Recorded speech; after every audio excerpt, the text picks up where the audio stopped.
Okay, so yeah, thank you, Fong. So we're gonna just talk to you guys today about really two different topics, but they're obviously going to be related to the stock market. And one is around the different narratives that we see in the market today, and some of the things that are driving those narratives, which I think are important when thinking about investing in equities, and hopefully. You guys, I'm sure as you guys think about managing the fund and the stocks you're selecting, I'm sure narratives come into play, with your stock selection process. The other thing that we'll then pivot in the second half of the presentation and go to more of what Validea does, which is running systematic stock selection strategies based on legendary investors and other proven methods. And we'll actually walk you guys through two of those strategies. And then if we have time, I'll actually show you some stuff on the Validea website. And maybe even if you're interested, I could give the class access to that, which I think might also be helpful, as you guys look to select securities for the fund. Okay, so as I mentioned, we're going to talk about the trends playing out in today's market. We'll then look at the fundamental strategies that we use on Validea. We're going to actually walk through two models. We'll walk through the Warren Buffett-based investment strategy and another strategy based on an academic research paper written by Partha Mohanram. We'll talk about that. Jack and I do host an investing podcast called Excess Returns. We're always looking for support and reviews of that. So if you kind of think, if you're listening to podcasts and you have time to listen to a couple of our episodes, we'd greatly appreciate it. And then hopefully we do have some time for questions at the end here as we work through this. Okay, so in terms of the narratives that we're seeing at play in today's market, there's really 7 big things that we thought we'd talk to you guys about. The first is this trend of growth over value and large over small. The next, which kind of relates to this, is mega cap tech over everything else.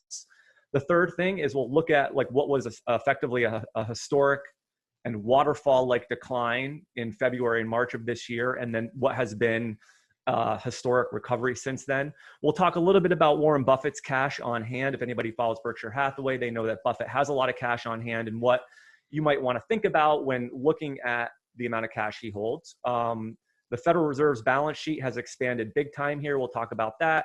Retail traders are back on places like Robinhood and a lot of other online brokerage platforms. And then I added number 7 in just today because we can't not talk about what's going on with the election results.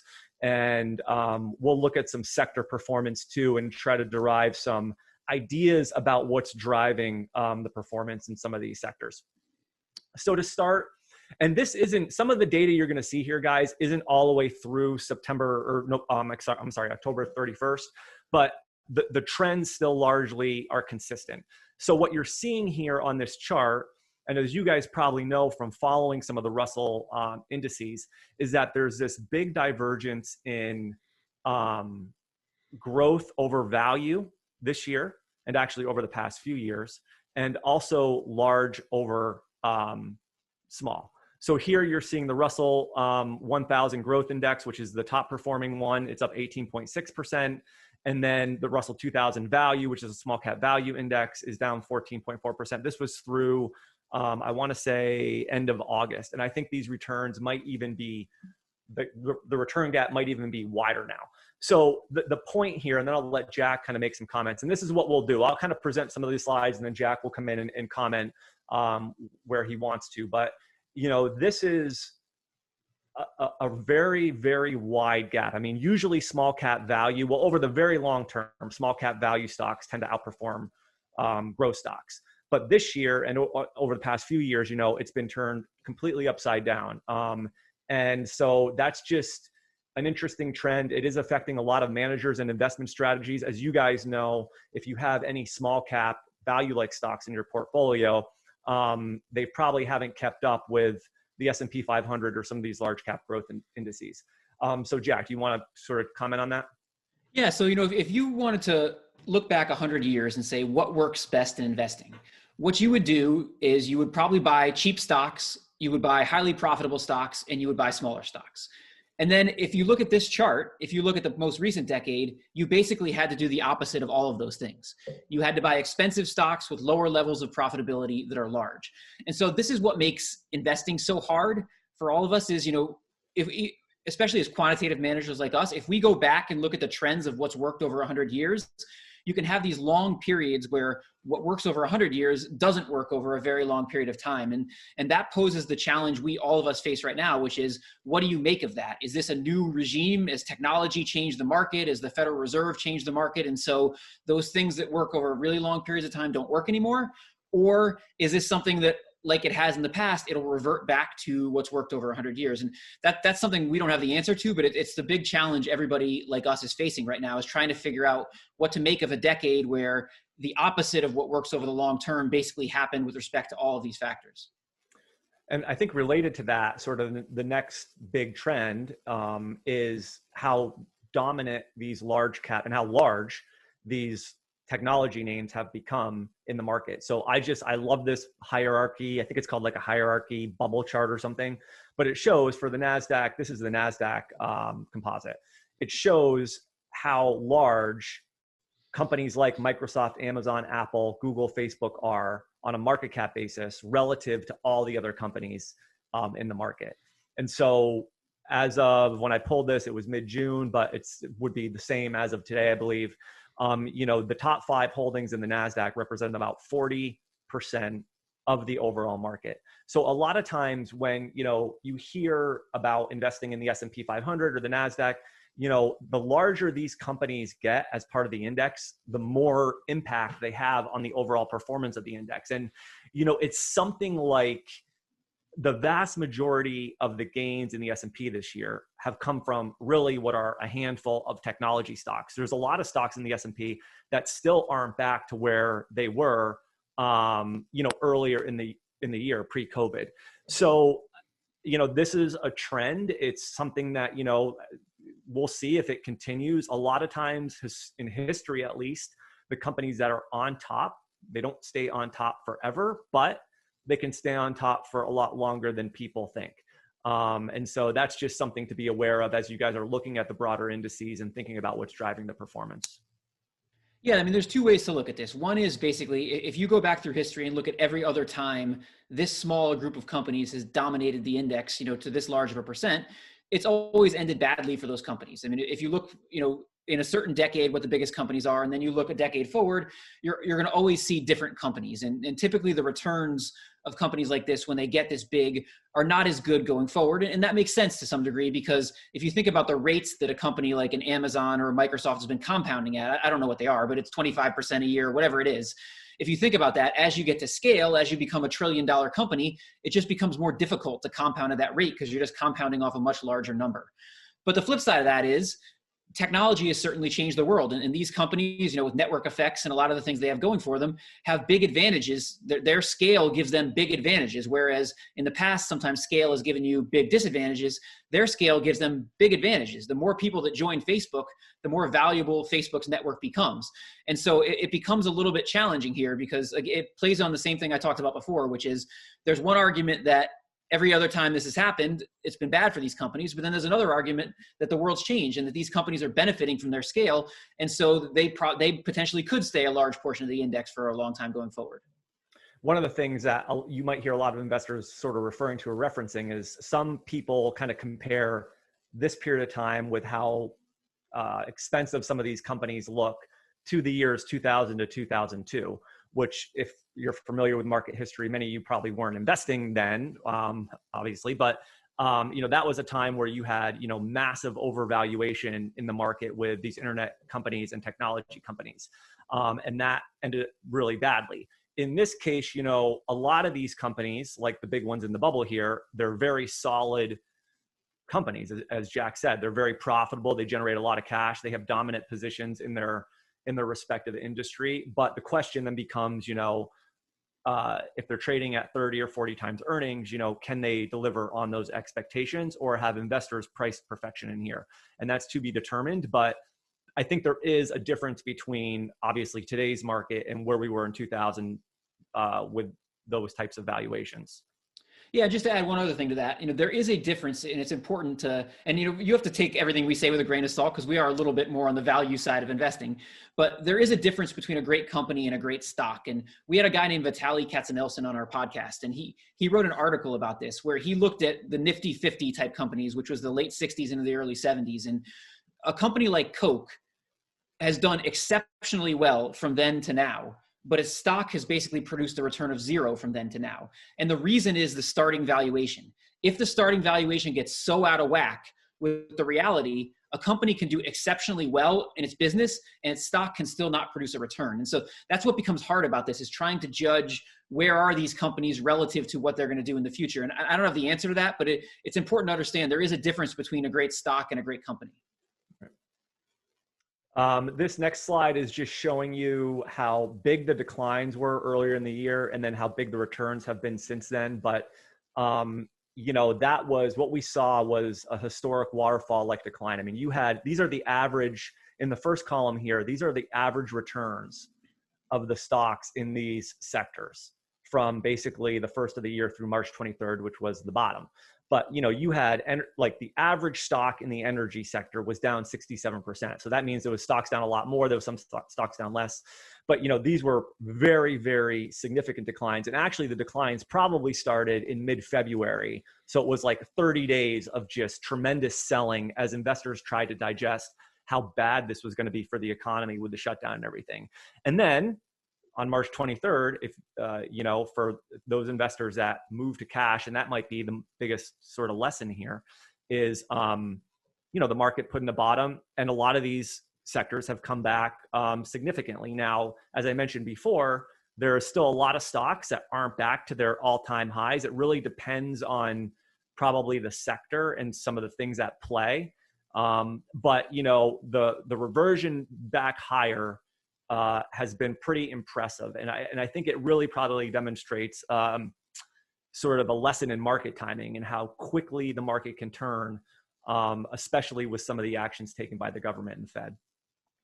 Yeah, I mean, I think this perfectly illustrates this whole concept we call hindsight bias, which is it's very easy to look back at this and say, oh, look at those major declines. They were a great buying opportunity. You could have doubled your money easily if you bought at the bottom. But sitting there on March 23rd with the coronavirus raging and no one having any idea what's going to happen going forward, that's a very different position than the way we are now. And it's really important in investing to look back and try to put yourself in your shoes that you were in at the time versus what ended up happening. Because as much as it seems easy to get some of these deep value stocks that ended up not going bankrupt doubled, it's very, very hard to actually put you in that situation, because make a little bit of a change to how the government responded, or make a little bit of a change to how fast the virus grew or how deadly it was. You can have a completely different outcome here than the one we actually saw. Yeah, and especially when you're managing actual money for clients or your investors, and the fear level is so high. I mean, we didn't know, our stuff was down 50, 60% on the models that we run long only. And we were having to have conversations with, actual investors to try to get them to not make, a really bad decision. As Jack's saying, it could have, maybe gone the other way, but I mean, it didn't. But that's one thing that you guys that are, will eventually become money managers and or financial advisors or do something hopefully with investments. Sometimes it's more about having, like, as Peter Lynch once said, like an iron stomach, rather than, the smartest guy on the street actually doing the best in investing. Because sometimes it's during the most fearful times that you got to stand your ground and defend, your investment process or your investment strategy the most, to help clients, make it through and, be there on the backside when things do turn around. This next one is just, I pay more attention to this than Jack does, just because Buffett's like one of my idols. And, I sort of feel like when Berkshire Hathaway's, and I'm not advocating, this is kind of goes against my market timing comment, but, Buffett's like the biggest market timer in the world, because he raises his cash balance at Berkshire Hathaway. Obviously, Berkshire's operating businesses, which there's like 60 of them, they produce a lot of cash. And when I took this snapshot, if you would have just carved out the amount of cash that Buffett had on the balance sheet, it would be basically the 40 largest 40 largest company in the US, just the cash balance alone at like 146 billion. He has put some money to work since then, but it is interesting that Buffett has been saying for quite a while that things look expensive. He can't find any good deals. Then the coronavirus hit. He really didn't put a lot of money to work there. So I don't know. It's just something that the media pays a lot of attention to. I pay attention to, but not that you would want to be making investment decisions off of this. It's just an interesting thing, I think, in terms of when he actually puts money to work. He got really aggressive at the end of 2008. He wrote a letter for the New York Times saying "Buy America," where he basically said, I'm pushing my chips in here on U.S. equities, and it was a good call. But he hasn't been as aggressive in this downturn. Yeah, I mean, part of my skepticism Justin mentioned about this is that I'm a quantitative investor. So when I look at like a series of data like this, I want to be able to plug this into a model and say with some sort of statistical significance, this can help me make money in some way. I can go out of the market when Buffett's raising a lot of cash or something like that. And that doesn't hold with this, but it doesn't mean there's not some interesting information here in terms of if Buffett's actually finding things that he wants to buy.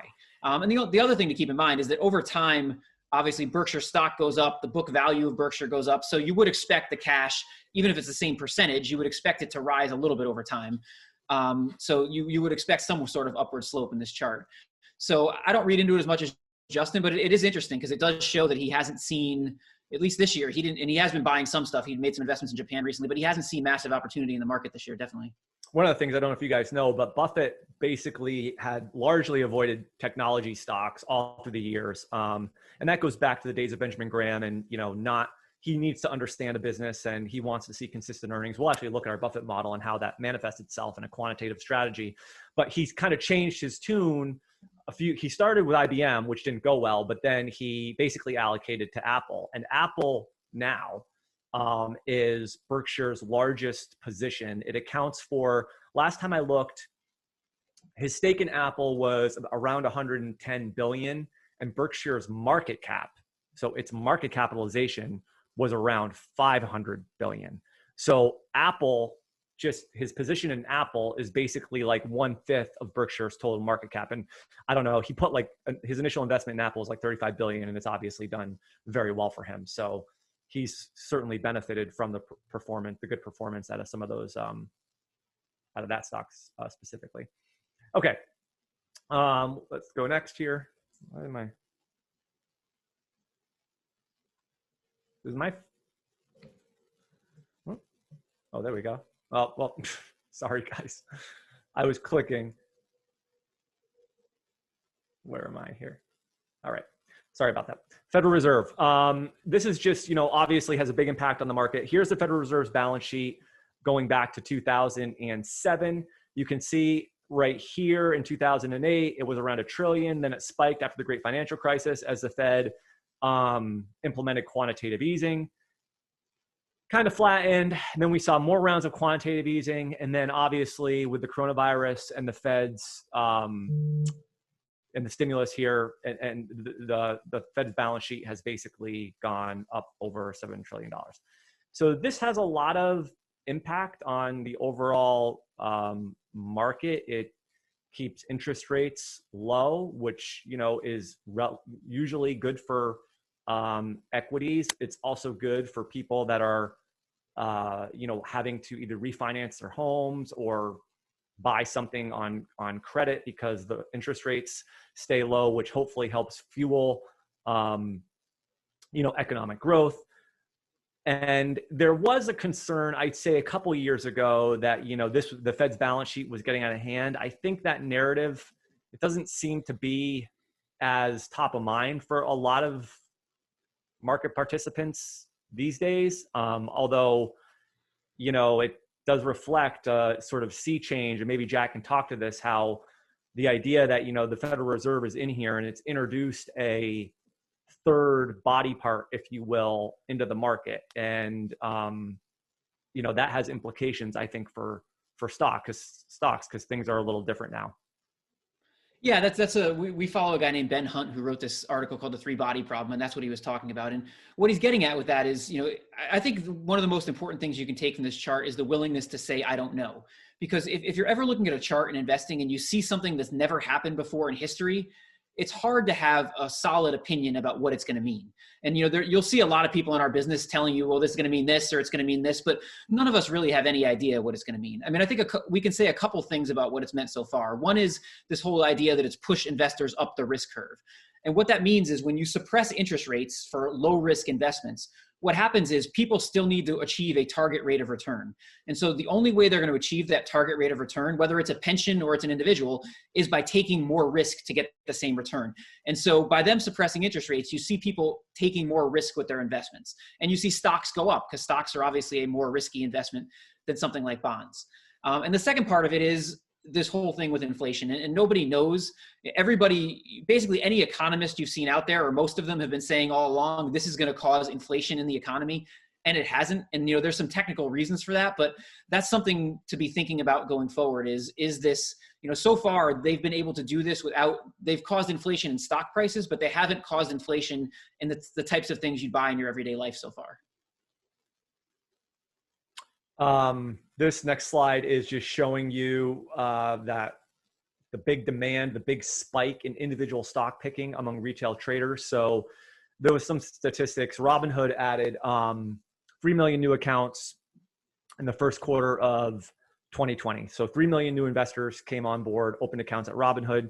There was another online brokerage firm, actually E-Trade. They saw more new account openings in March than they had seen any other year on record. And E-Trade's been around like 25 or 30 years. And then I just pulled this. Robinhood used to have this API. They don't have it any, or it was actually a third-party company that was accessing Robinhood's data via their API.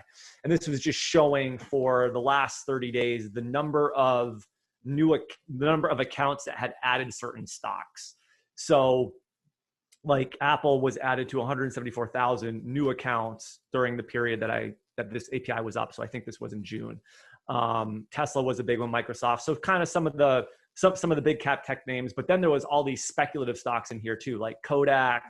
A lot of these companies are non-money making entities. So so sort of the idea is that, retail investors are sort of making a mistake, and, they're sort of speculating and they're buying these companies that's going to end badly.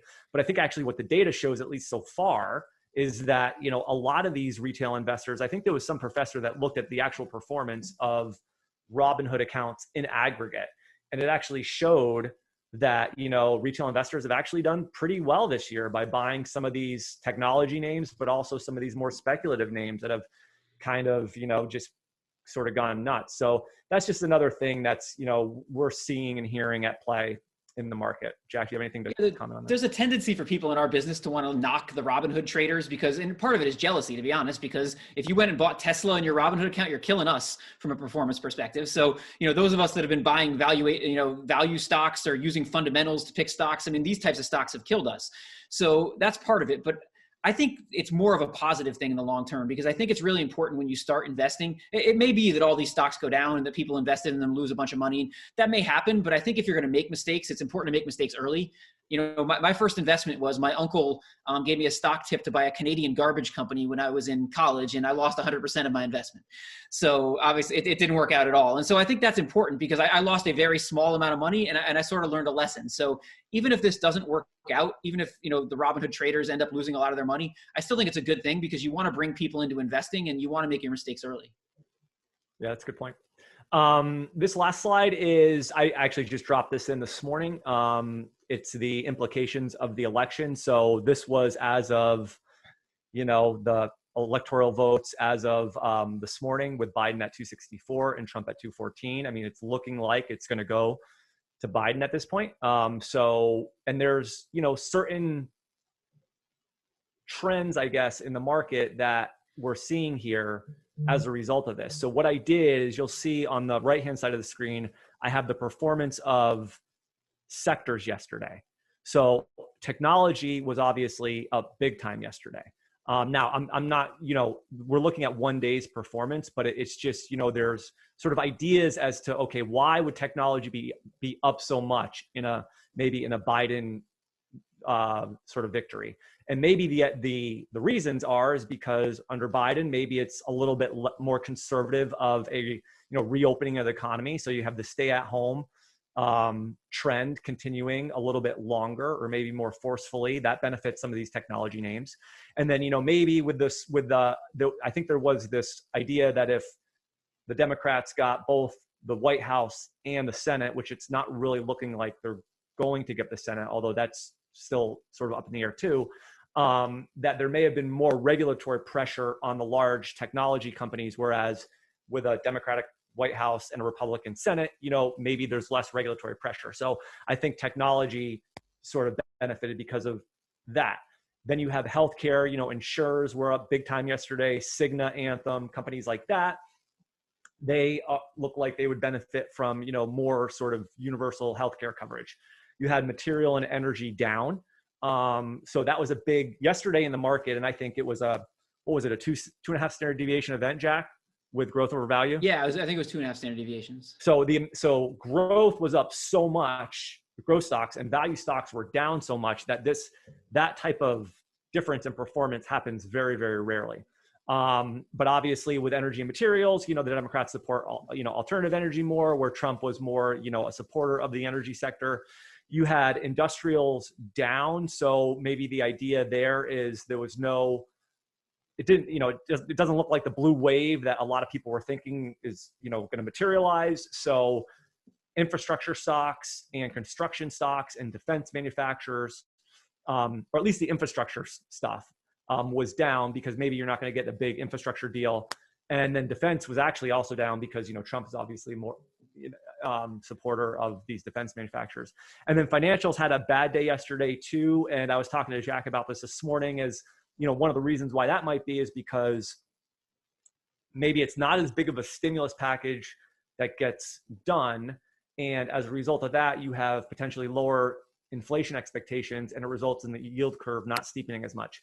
So I just wanted to kind of, this election, it was a big election. It obviously has a lot of implications. And, when you try to look at what's happening in the market, you can kind of back into, okay, what are the things that are influencing the performance of these companies and these sectors? And I think you guys are going to do some sector work in your class. So these are things to think about as you do your sector analysis. Yeah, I was joking on Twitter. If you wanted, given how bad it's been for value investing, if you wanted to predict the election in advance, the best thing might not have been using Nate Silver's models. The best thing might have been just figure out what the worst possible outcome for value investing is and just predict that. And that's basically what happened. And this gets back to what we were talking about before with monetary policy and how smart the market is in thinking these things through. So what happens is if you get a blue wave and you get a Democratic president and a Democratic Senate and House, what you're going to get is a massive amount of stimulus. And so instead of that Federal Reserve chart we saw, what you would see is a chart similar to that, but it would be putting money in people's pockets, writing checks to people like we did earlier this year.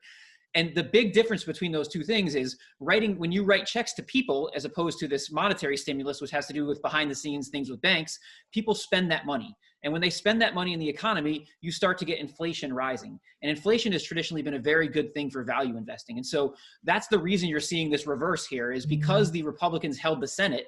Now the market is thinking there's going to be a lot less of this money put in people's pockets, and that's much better for your technology type companies than it is for your value companies. And it's just an example of how the market is always thinking behind the scenes and thinking several steps ahead of probably what the rest of us are.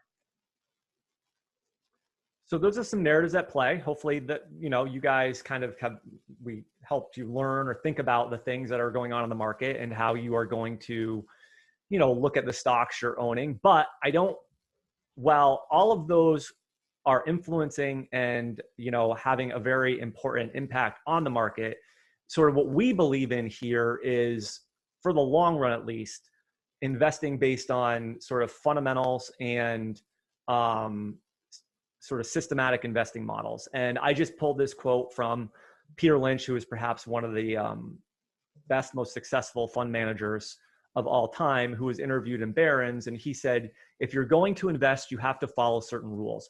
One thing I want everyone, my Zoom thing is blocking. One thing I want everyone who is buying individual stocks to get is that they're going to have to understand the story, the 5 reasons something is going to go up and right for the company. If you can't convince an 8-year-old of why you own the thing, you probably shouldn't own it. Don't invest in a company before you look at the financials. If you made it through 5th grade, you can handle the math. So I think for you guys, and probably for most discretionary managers, it's about understanding the story, just like Lynch says, but also looking at the financials and looking at the fundamentals and things like valuation. And that's where we're going to spend the rest of this discussion in terms of talking about what we do at Validea in terms of capturing models like the Peter Lynch model and others, and how we put those into systematic investment strategies. So to start, we look for three different things when we are capturing one of the models that we run at Validea. One, it has to have a long-term track record of market outperformance, either in the real world or back-tested performance. It has to be publicly disclosed, so it has to be outlined in books and or academic papers or other sources. And then the methodologies that we follow need to be largely fundamentally based so that they can be captured and run quantitatively via computer programming and modeling. And so those are the things that we look for when capturing strategies in the Validea sort of investment lineup. This is just a disclaimer. You guys don't have to worry. Here are the all the different strategies we run on Validea. I just put these in here. I think Phong has this presentation and he can distribute it to you. But just to highlight some of the bigger names or maybe some of the more interesting names, we do have a strategy based on Peter Lynch's book, One Up on Wall Street. We have a strategy based on Ben Graham's The Intelligent Investor. Strategy based on Joe Greenblatt's Little Book That Beats the Market, a Warren Buffett-based strategy based on the book Buffettology. If anybody's interested in probably the seminal book on simple quantitative strategies that have worked over a long period of time, Jim O'Shaughnessy's book, What Works on Wall Street, is excellent. It's full of, he explains the criteria he uses, and he tested his models back to the mid-50s. So you get to see sort of the long-term performance of the models that he tested. Partha Mohanram's in here. He's an academic. He teaches at the University of Toronto. Joseph Piotrowski wrote a very important paper on value stock investing. And then we have a few others. Wes Gray wrote the book Quantitative Momentum, and Pim Van Vliet wrote a book called High Returns from Low Risk, basically, which is isolating or trying to identify low volatility stocks and the benefit you get from investing in low vol stocks. The point I think here is that for you guys that are looking to become, professional investors in your careers, you'll probably, if you haven't already, you probably should read a lot of these books, and you should understand sort of what goes into these strategies, whether you're a value growth investor, quality investor, what have you, because a lot of this is like a lot of what these guys developed, in my opinion, is like timeless wisdom. And this stuff is out there. You can buy the books cheap on Amazon. You can reference the academic papers on SSRN. And they're out there for you guys to learn from. So, hopefully that's helpful in terms of sources that you might want to turn to learn about different investing techniques. So what I thought we would do here is we're going to walk you guys through two different investment strategies. We're going to highlight our Warren Buffett-based approach, and then we're also going to highlight the Partha Mohanram growth investing model. But to start, let's just look at our Buffett model. So at a very high level, sort of the key fundamental investing insight here is that this strategy, the way we've interpreted the Buffett strategy based on the book Buffettology, is the model looks for consistent earnings, high return on equity, and high return on capital over time, which basically can indicate whether or not a firm has a competitive moat around its business. The strategy at a high level looks for firms with long-term predictable profitability and low levels of debt that trade at reasonable valuations. The model goes as far back as a decade to look at a company's history to uncover those stocks with competitive moats. Buffett's performance is really just, you really have to see the compounding. It's a real big demonstration in the power of compounding, because when you look at his return, a 20% plus return over 53 years, it's, he has the best return of any investor out there over that long of a period of time. And I think it's something like Buffett, 80% of Buffett or 90% of Buffett's like net worth came after he was 66. So he was generating great returns early in his career. The returns have fallen off a little bit as Berkshire has gotten bigger. But the point is that he's the power of compounding here, when you look at returns like this, is just absolutely amazing. I was just highlighting here that our Buffett model, interestingly enough, scored Apple 100% in 2015. So that was 2 full years before Buffett actually bought it. So that was kind of cool that our Buffett model was scoring Apple really highly here. So, Jack, you want me to walk through this? Do you want to say anything on the Buffett strategy before I get into the No, details? just it's interesting because now that factors in investing have been discovered, we've been able to go back and look at people like Buffett and figure out what is it they were doing that generated these big returns they did. And this firm AQR did this with Buffett, and what they found basically is there were three things that determined his returns. One is he was using value, so he was buying cheap stocks. The second is quality, so he was buying highly profitable stocks. And the third was leverage. So he was using those two factors and he was applying leverage to them. And when you do that, you explain a lot of his historical returns. That doesn't take away from the returns at all because no one knew about any of this factor stuff when he was actually doing it. But it just shows that it goes back to what Justin was just saying. It shows that's what Buffett's strategy is. It's buying high quality companies and trying to get them as cheaply as possible. So the way that we've captured this model quantitatively is it starts by looking at 10 years of earnings. So it wants to ask the question, are earnings predictable? And the way it gets there is it wants to see over the past 10 years, have earnings been steadily increasing and are they predictable? That's very important to Buffett. And then the next question is, does the firm look like it has a sort of competitive moat around its business? So here, our model looks at 10 years of return on equity, return on capital, or return on assets for financials, and it wants to see above average levels of profitability because that implies that there's some type of protective moat around its business. Maybe it has a strong brand name, it's a low cost producer. There's different characteristics that companies can have that can lead to a competitive moat and higher levels of profitability.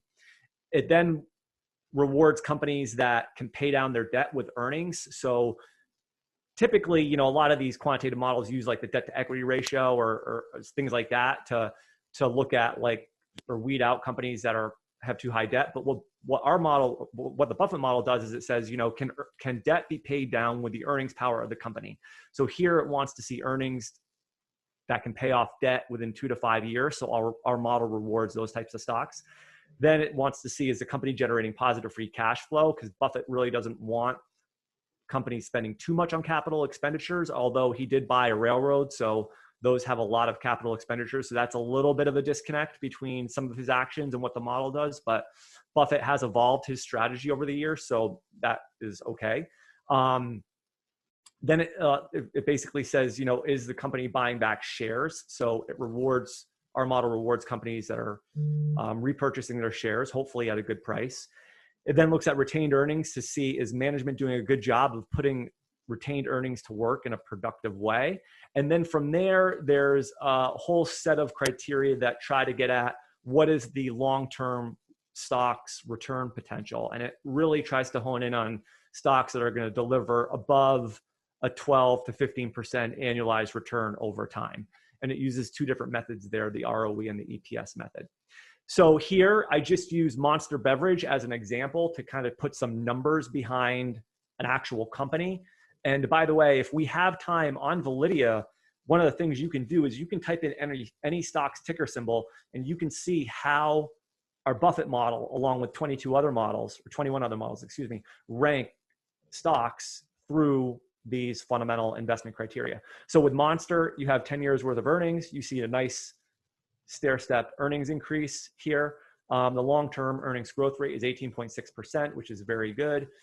Monster is generating a above average return on equity and return on capital over the last 10 years. These are pretty nice. They're about double what you would get on average from companies in America in terms of their return on equity, return on capital. So that's very positive. Monster has a good, strong brand name. That may be one of the things contributing to that. Can the company pay down debt? The company actually has no long-term debt, so that's positive. It's generating free cash flow per share. The company's been buying back stock, and management has shown it can earn shareholders a 15.7% return on retained earnings. And using our inputs in terms of estimating the expected return on the stock, our model indicates an 18.4% long-term return.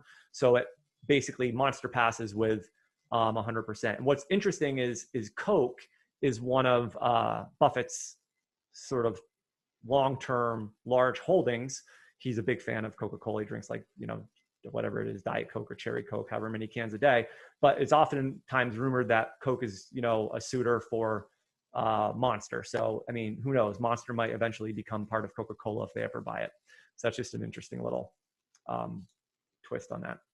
The next strategy that we'll walk you through is the one based on a research paper written by a professor named Partha Mohanram.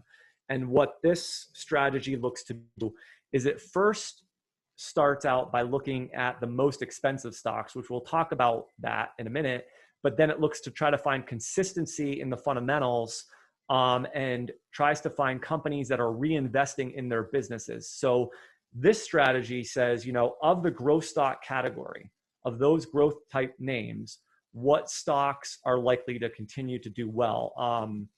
A lot of times, you know, investing in expensive stocks or growth stocks, that can be a bad strategy because you're buying sort of expensive stocks and ultimately the expectations are too high and the stocks don't meet those expectations and performance comes down.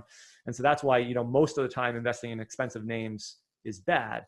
But Mohanram uncovered here some interesting ways to identify those top performing growth stocks in the category. And in his back test, which he ran from 1979 to 2001, he ran a long short strategy. So he went long the top, I think, decile and short of the bottom. But it generated a annualized return of 20.3% versus about 11.3% for the S&P 500. So that's a very good long-term back test. Jack, you want to, before I go into the strategy, do you want to comment on that? Yeah, you know, it's interesting. If you built an investment strategy and your only criteria was, I want to buy the most expensive stocks, and you tested that back 80 years, it would be a horrendous investment strategy. It would just have terrible performance. Obviously, in the past decade, that's the opposite is true. It would be a great investment strategy. But what's more interesting is if you look at that group of the most expensive stocks, the best performing individual stocks also always come from, or typically come from that group. So for instance, Amazon has probably been in that most expensive group its entire life. So it's been expensive the whole way, but it's grown into that expensiveness. And so that's what this strategy is trying to get at is if you could ever find a strategy that can select the diamonds in the rough, can start with this group that performs badly, but can find the best companies from within that group, that would be a really good strategy. Now, whether that can be done or not is a different question. It's very, very hard to do, but that's the goal of this strategy. When he built this, he was looking at what are the common characteristics among expensive stocks that the ones that end up doing well have as compared to the ones that don't end up doing well. And that's basically what this is trying to do. We had Partha on our podcast, and that was a great discussion. He talks about this model called the G-score, as well as a bunch of other interesting things. So if you guys are interested in learning more about sort of this model, I mean, he has the academic paper, of course, but then he was on our podcast as a guest as well. So to start, the way that the model sort of begins is it says, you know, it wants to find or look at the most expensive stocks in the market. And so basically it looks at the stocks with the highest price to book or the ones with the lowest book to market ratio. So that's the initial cut. And then from there, it rewards a couple different things. First, it rewards companies that have good profitability and strong cash flows relative to their industry peers. So here it looks at return on assets. It wants to see ROA above the industry average, cash flow from operations to assets above the industry average, and cash flow from operations to assets versus return on assets above the industry average. One of the unique things that it's unique within our models, it's not necessarily unique, and Fong has probably talked to you guys about this, but you know, comparing companies within their peer group or within their industry average is sort of important. And Mohanram does that. So a lot of our other models, they just kind of apply to some extent, you know, the same criteria across all industries. But what I like about Mohanram is he is saying, you know, return on assets, looking at for the stocks being analyzed, you know, it wants to look at those compared to the industry, not necessarily compare to the entire market. The next section is looking at the variability in the underlying firm's business. So here, the model rewards firms where the variance in the return on assets is below the industry average and the variance in year-over-year versus sales is below the industry average. So it wants to see basically more consistent profitability and more consistent sales. Those are favorable criteria. And then it asks the question, is the company investing for the future? So is it investing in things that will likely generate future growth? So here it wants to see R&D spending, CapEx spending, and advertising intensity These are like 3 distinct factors that he uses, and it wants to see those being above the industry average. From there, each of those criteria is basically given like a score, and then there's a sort of a summation of those scores, and that's what Mohanram calls the G score. And stocks that get like 8 or 7 or 8, those are the best. Those are the best stocks according to the model. I just use PayPal here as an example, just real quick. It's a very expensive stock. So, and then we go down to the return on assets. You look at the return on assets, the cash flow from operations to assets. Those are positives for PayPal. It does have more consistent profitability and more consistent sales versus others in the industry. It meets sort of some of the reinvestment criteria. And so basically PayPal, at least in our system, when I ran this, it may not anymore, I don't know. This was like a month or 2 ago. It got 88% based on the G score. And it also actually scores highly according to 5 additional models on the Validea site. But as I mentioned, that was maybe a month ago or so. So, and then I'm not gonna, just because I want to leave time for questions. And if you guys want to look at the Validea site with us, you can. We maybe have time for that. But I just put some lessons from Lynch and beyond in here. But Fong, what I'll do is when I send you the presentation, I'll make sure I have notes on this slide. So I'll include that. And if you want to distribute that, and the students can just look at that if they have time, and some of the lessons from Lynch and Buffett that we feel like are important. Okay, perfect. Thank you. So with that, that kind of concludes the formal part. Okay, I have a question. For the general aims of your particular investment strategies, do you, when you're doing valuations of specific securities, do you tend to weigh absolute valuation methods more or relative valuations more? And I know that's a very complex answer, so if you want to say for this, then that, sure. It's actually both, which is probably not the answer you wanted. But so what we do is we don't develop our own investment strategies. What we want to do is find academic papers and books that have quantitative strategies in them, and we implement them exactly as they are in the book or academic paper. We don't make any changes. And so the ones we use have both of those things. Some of them look at relative valuation, and some of them look at more of an absolute valuation. It's interesting. Justin was talking about this earlier when he was talking about industries. One of the things that kind of sticks out at you when you look at value investing over the past decade is if you did value investing relative to the industry, it's performed a lot better than if you did value investing in general. And the reason is basically because value investing, looking at the whole market, essentially excluded the technology sector because there was very little in the technology sector that was cheap. Whereas if you said, I'm going to have whatever the market exposure to technology is, I'm going to have that same exposure and I'm going to run a value strategy that's going to include whatever the cheapest things are within technology, you did a lot better. And firms like AQR that I mentioned before are big believers in that you don't want to take these bets they call them uncompensated bets. And so you don't want to bet against technology when you're following a value strategy. What you want to do is make a bet on buying cheap stocks. And so by holding your industry, your industry breakdowns neutral, you basically are making a bet on value in general. You're not making a bet on whether technology or basic materials or, healthcare is going to do better.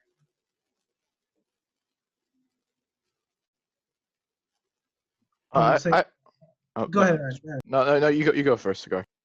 All right. So, Jack, since you said that most of your investment process revolves around quantitative methods, I was just wondering how big a part does technical analysis play in that? In what we do, a decent amount. We actually have a good number of strategies that use things like momentum. I mean, what we don't do is we won't add our own technicals on top of a value strategy. I mean, to be honest, we probably should have, given what went on in the past decade. But we have some strategies. We have quantitative momentum. We definitely have some strategies that use technical type factors to try to figure out what stocks to buy. And if you look at the factors that work over time in investing, momentum is one of the strongest. So besides value, momentum is probably the other one that is absolutely the strongest. So yeah, definitely price-based factors play a big role in what we do. And we have we have Can Slim from William O'Neill. We have a bunch of technical type strategies that we use. Now, it's not like, head and shoulders and chart type stuff. It's all like these momentum statistics, as Jack mentioned, like relative strength is one. So companies are ranked by relative strength, their relative price performance versus each other. There's also another one 12 minus 1 month momentum, which is looking at the performance over the past 12 months, but excluding the most recent month, because the idea is that momentum sort of persists over an intermediate term period, but not over the long run and not over very short periods of time. And there's different theories as to why, momentum can be effective. And the jury's, sort of still out as to what the actual driver of it is. But as Jack mentioned, it is one of the sort of investment factors, at least in the academic world, that has, shown the ability to produce excess returns. But it's more using this relative price strength type of criteria, not like, visuals on charts or data from like a chart, if you know what I'm saying. Yes, thank you. And also, just to add, I would recommend, if you're interested in momentum investing, the book Quantitative Momentum by Wes Gray is an excellent book. It really looks at everything that works in a momentum type strategy. We've had him on our podcast, but we had him on to talk about value, so he didn't talk about his momentum strategy. But that's an excellent book if you want to learn about what actually works in momentum investing.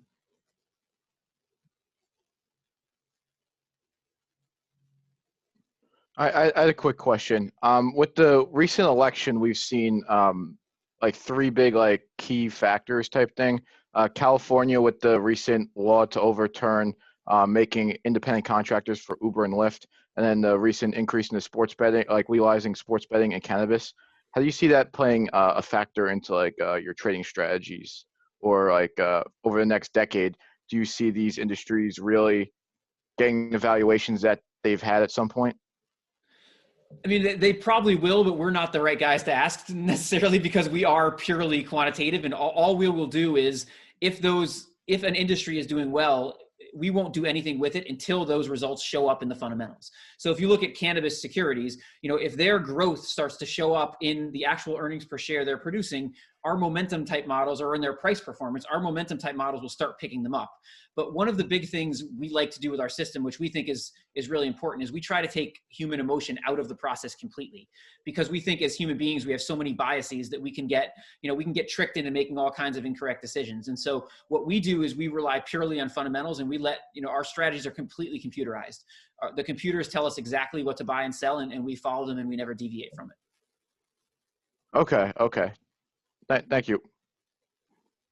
I have a question. Given the market's recent shift from value to growth, and all the volatility with the election, how is that kind of affecting you guys' position, and what kind of securities you guys are going to pick up for the near future? Yeah, this is one of the hardest questions. Is we actually had, right before the election, we had the rotation back to value for a little bit. And we've had a lot of these false breakouts during this past decade where it seemed like value was going to come back, and then you get a coronavirus, or you get this thing that comes in from the outside that screws it up again. So it's the hardest thing, because it's this balance between what works over the long term and what is working. And it's also all these arguments about, has what the Federal Reserve has done, in theory, if you look at the discounted value of cash flows, in a world where interest rates are lower, growth companies are worth a lot more. And the reason is because most of their earnings are going to occur in the future, and the discount rate you're bringing those earnings back at is much lower. So if this is the new world, you could argue you don't want to be anywhere near value investing. Now, what we have been doing as a firm is slowly adding exposure to value investing, because we sort of fall on the side of, we believe that these methods that have worked over really long periods of time will work again. But we also acknowledge that's a dangerous thing, because it is very, very tricky to figure out what's going to happen. And so that's why most people who have studied the types of investing we do say that you shouldn't be doing anything where you're moving into value, where you're moving into growth. You should have more of a allocation that you set and forget over time. And you should just let each factor do its own thing. But as soon as you get into timing them, it becomes very, very tricky, because you could have argued 5 years ago that value stocks were very cheap relative to their history, and yet they've had a horrendous 5 years. And so that's just the hard part, is you can never get the timing right. And if you're way too early, even if you're right eventually, you've lost any benefit you'd get from being right. So I don't really have a great answer to it. It's something we deal with a lot, as to whether we should be rotating to value or whether we should be staying in growth. And there's really good arguments on both sides of it. So we run all these different model portfolios on Validea. You guys see my browser, right? You guys see the Validea site? Yes, sir. Okay. So we run all these different strategies on Validea. And so these are model portfolios that we run. So we run 10 and 20 stock model portfolios based on all the different strategies that we briefly talked about, including the Buffett one and the Mohanram. So if we look at, like, for example, I'm going to go to the 10 stock portfolios because those are very focused, and then we go last week. Let's just see like what's working here. So what's interesting here is you have some deep value stuff that has actually done well, but let's actually go further back. Let's go, well, on a year-to-date basis. So let's look at, see what's shaking out here. Quantitative momentum up 41.7%. Price to book to growth up 37.6%. Twin momentum, which is utilizing fundamental momentum and price momentum, up 29%. Earnings revision, this is like a growth model, up 17.2%.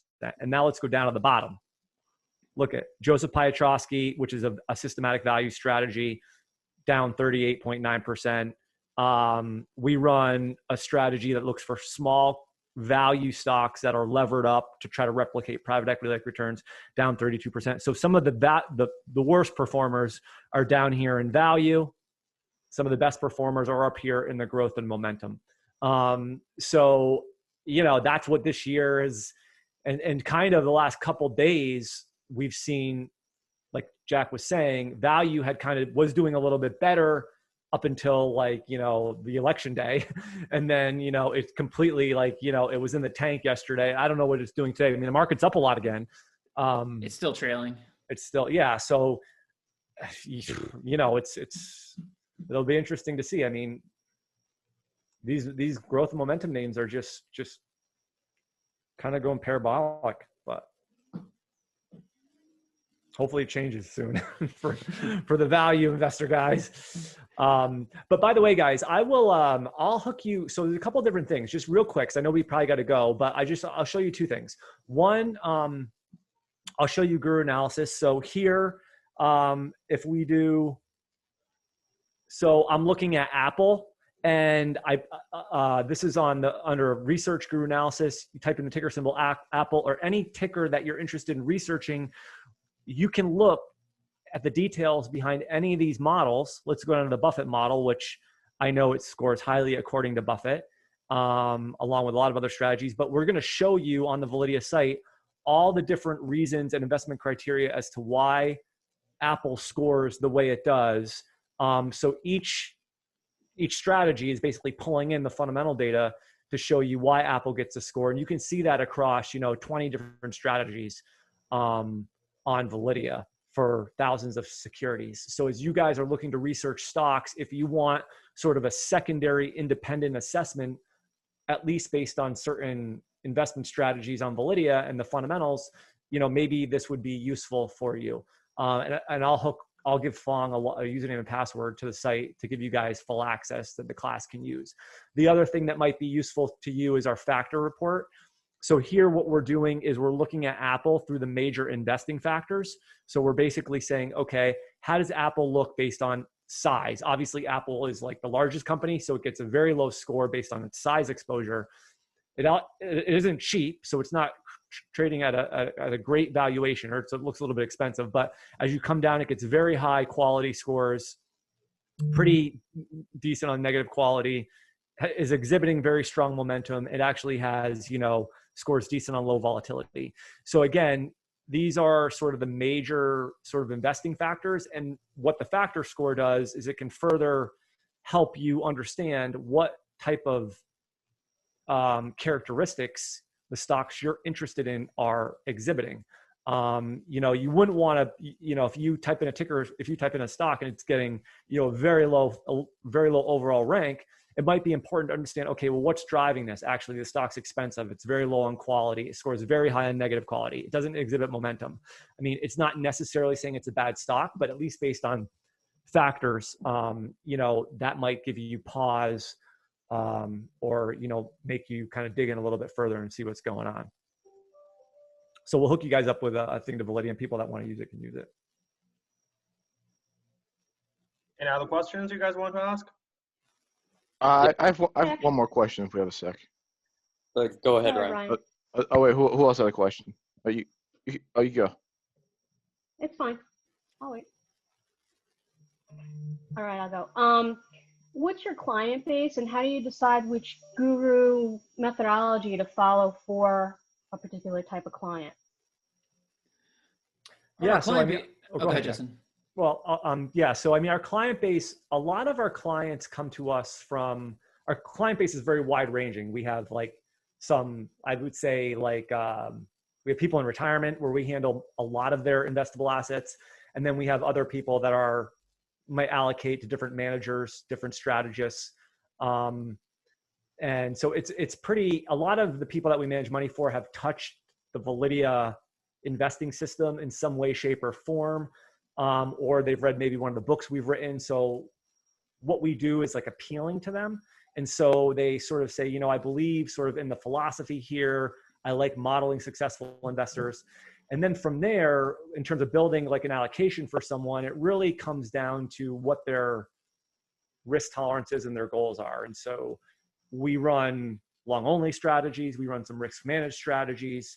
Sometimes people just hire us for like their active equity. They say, you know, I'm hiring you for, you know, a specific value mandate. So it kind of really, we have a lot of flexibility, and it really depends on what the client's looking for from us, in terms of, you know, their, I guess, their goals and risk tolerances and things like that. In general, what we're trying to do is we're trying to not use any one of these individual strategies. We're trying to use combinations of them. And so, you know, if you think about it in theory, if you have your cheapest deep value strategy on one side and you have your most aggressive growth and momentum strategy on the other, and they both produce 10% a year over the long term, they're going to do that they're going to take very different paths to get there. And so your investor who has both is going to get a much smoother return than you saw. Like in those returns, they were both, whether they were ahead of the market or whether they were behind, they were way ahead or way behind. And when you only own 10 stocks in each portfolio, you can have huge deviations from the market. And so what we try to do for money management is we hold way more stocks than that. And we try to find strategies on opposite ends of the spectrum to try to blend things together and make it smoother. Thank you very much.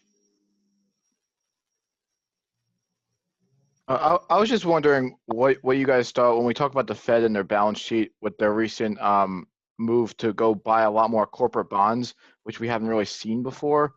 I was just wondering what your opinion was on, could that possibly be creating a bubble, as in, like, I mean, this is a little pessimistic, but like if they're not buying quality bonds, could that be creating some type of bubble in the near future? Well, I mean, the question is, are they, I think, you know, maybe, we don't really know. I think it's a good question, but the question is that keeping companies that otherwise shouldn't be, that aren't really sustainable, is it helping them sort of be like zombie-like companies? Like, I think like in, you know, Japan, there's this idea that, you know, companies just don't fail. And the Bank of Japan is in there always buying the debt of these companies, and you don't allow the sort of the natural thing in capitalism and like creative destruction with, you know, companies sort of failing and the new companies like emerging, and you sort of are keeping maybe companies that shouldn't be around, around maybe. I mean, maybe that is one of the risks of it. And yeah, so I think you had like in, I don't know if it was September or whatever, you had more corporate debt issuance in that month than I think ever historically. So, I mean, the Fed is in there buying, I think they're actually buying ETFs, not individual bonds, but they do have the flexibility to buy the individual bonds. So yes, it's a tough balance, because you have certain companies were in trouble before this and should fail. And then other companies, you know, we have this shock and this coronavirus that came out of nowhere, and they don't deserve to fail. They, you know, they need some help, and trying to get that balance in the middle is really, really hard. And, you know, we don't know, since like I said before, with this whole say, I don't know when you've never seen something before. We've never seen before what the Fed is doing. So we don't know. One thing you could look to, though, if you want some examples, is look to Japan, because Japan's been doing this kind of stuff for a while. And Japan actually, the central bank actually owns a bunch of equities too. They've taken it a step further, you know, than the central bank has here. And so that might be a good example to look to. But yeah, I think Justin's right. I mean, I don't think we necessarily know. They're trying to kind of snake through the middle of a tough balance here, in terms of, you know, they don't want to save companies that don't deserve to be saved, but by the same token, you know, you do want to, we had this exogenous shock, and you do want to try to keep the economy going, and you do want to try to, you know, save companies that do deserve to continue to exist. Okay, thank you very much for the presentation today too. I really appreciate it. Thank you. Thank you. Yeah. If I have time, I have one more question. just for your two opinions on the matter, if you were putting your chips on the table, so to speak, you're betting on one specific stock, specifically in the realm of how would you differentiate a very competent company from a very good stock selection?